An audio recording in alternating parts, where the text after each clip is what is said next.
자, 안녕하세요. 오쌤입니다. 자, 오늘은 얼굴 비례에 대해서 알아보도록 하겠습니다.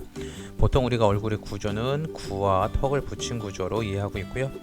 서양인 기준에서 얼굴의 길이와 가로 세로 길이는 3:2 정도로 가고 있는데, 동양인들은 그렇게 턱이 크지 않기 때문에 2.5:2 정도도 큰 문제는 되지 않습니다. 그래서 3:2.5 사이에서 세로 길이가 나오면 될 것 같고요. 보이시는 것처럼 눈의 위치는 중간에서 조금 위로 잡아주시고, 그리고 그 절반에서 코와 귀의 위치가 잡혔고, 그리고 그 절반에서 아랫입술의 위치 정도가 잡히고 있습니다.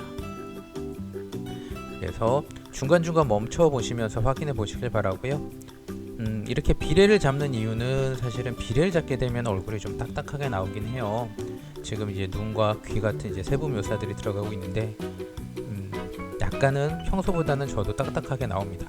근데 이제 비례를 알아둬야 되는 이유가 뭐냐면, 비례를 알고 있는 상태에서 우리가 모작을 하거나 훈련을 하게 됐을 때 크게 틀릴 때가 있죠. 그때 이제 내가 얼마만큼 틀렸나, 뭐가 틀렸나를 확인하는 기준이 비례가 되게 됩니다. 그래서 얼굴에 대한 어떤 기준을 잡아놓는 거라고 생각하시면 되고요. 그리고 너무 비례에 의존하지 마시고 비례를 기준으로 다양한 훈련을 통해서 시간이 지났을 때는 궁극적으로는 이제 본인만의 비례를 가져가는 게 되게 좋습니다. 결국에는 이제 그게 그림체라고 보통 우리가 얘기를 하게 되죠. 자, 그래서 측면에서도 지금 보여주고 있고요. 비례는 그렇게 큰 차이는 나지 않습니다. 그래서 비례를 공부해야 되는 이유는 얼굴을 딱딱하게 그리기 위해서가 아니라, 아니면 길이를 재서 그리기 위해서가 아니라, 꾸준한 훈련을 통해서 자기만의 비례를 가져야 되는데, 이제 그게 너무 이상하다, 너무 틀렸다라고 생각됐을 때 그걸 확인하는 기준이 우리가 알고 있는 평균적인 비율, 비례가 되겠죠. 자, 그래서 보시는 것처럼 역시 구와 턱을 붙였고, 그리고 눈의 중앙에서 약간 위에 눈의 위치를 잡은 다음에 절반으로 나눠서 코와 입의 위치를 잡고, 그리고 이제 부분적으로 이제 형태 묘사가 들어가고 있습니다. 그래서 가장 중요한 건 어쩔 수 없이 연습량이에요. 그래서 제가 해부학을 설명을 하면서 이제 여러 근육들과 디테일한 부분들 얘기하고 있지만, 너무 이론적인 부분에 매여 있지 마시고, 이론적인 부분은 알고 있으면은 여러분들의 기복을 줄여주지만, 이 부분이 항상 그림의 끝은 아닙니다. 결국 연습량이 받쳐줘야 되고요. 그 가운데 여러분의 이론이라든지 이런 비율에 대한 이해도가 있으면은 좀 더 완벽한 그림을 그리실 수 있을 겁니다. 그리고 실력도 좀 더 빨리 늘 수 있고요. 자, 그리고 보시면 알겠지만 머리카락은 이제 비례 위에 이제 가발을 씌우듯이 들어가고 있고요. 그래서 여러분들이 좀 착각하지 마셔야 되는 게, 머리카락을 포함해서 비례를 좀 안 쟀으면 좋겠고요. 머리카락을 제외한 상태에서 얼굴의 비례를 잡아 주셔야 됩니다. 자, 그리고 완전히 정면에서 봤을 때 저 같은 경우는 좀 정면을 힘들어하는 경우긴 하고요. 정면 같은 경우는 초보자들도 많이 힘들어합니다. 왜냐하면 완벽한 대칭이 이루어져야 된다는 부분들이 있기 때문에, 물론 이제 실제 얼굴은 완벽한 대칭은 이루어지지 않지만, 우리가 이미지 상에서는 이론적으로 대칭을 이루어줘야 되기 때문에 여러분들이 좀 더 신경을 써 주셔야 되는 부분이긴 합니다.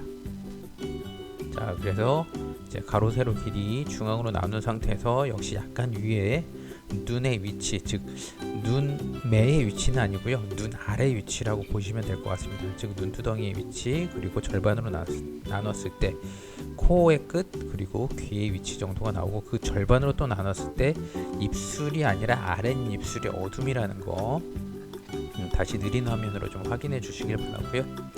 자, 그래서 비례가 어느 정도 잡힌 상태에서 이제 부분적으로 눈, 코, 입, 귀에 대한 이제 형태 묘사가 들어가면은 큰 무리 없이 우리가 얼굴을 완성하게 됩니다.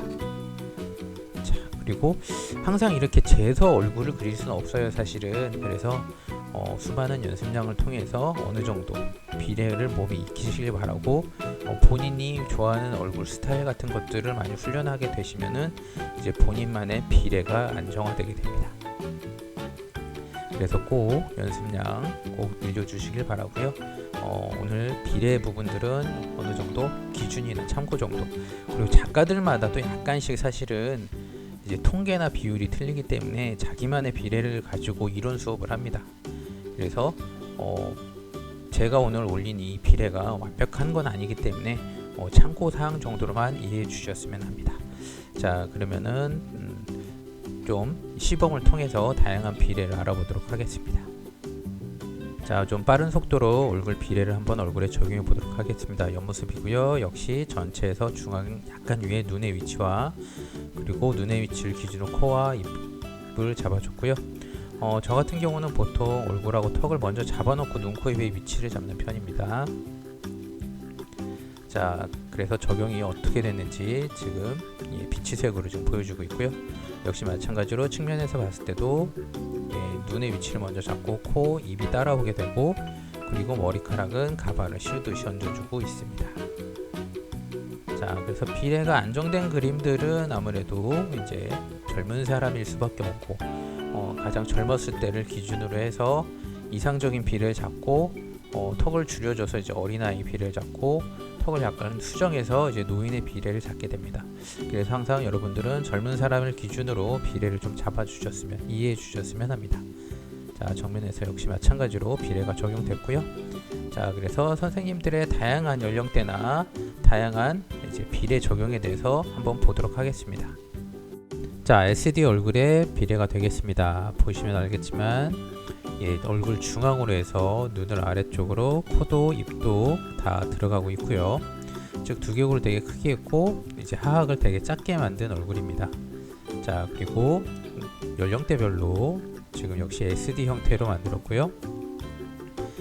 자, 아무래도 나이가 들면은 사실은 하악골이 좀 앞으로 삐져나오는데, 자, 이분은 좀 귀엽게 만들었죠. 자, 그리고 보통 이제 스타일이 틀린 선생님 얼굴이고요.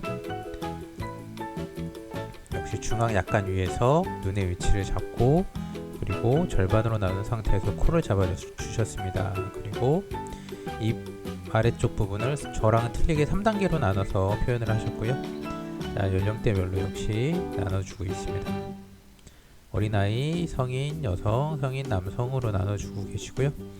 전체 길이는 틀려질 수가 있기 때문에 각자의 비례도 약간씩 차이가 나겠죠. 자, 그래서 여기까지였고요. 다음 시간에는 다양한 얼굴 각도로 돌아오도록 하겠습니다. 시청해주셔서 감사드리고 다음 시간에 뵙도록 하겠습니다. 안녕히 계세요.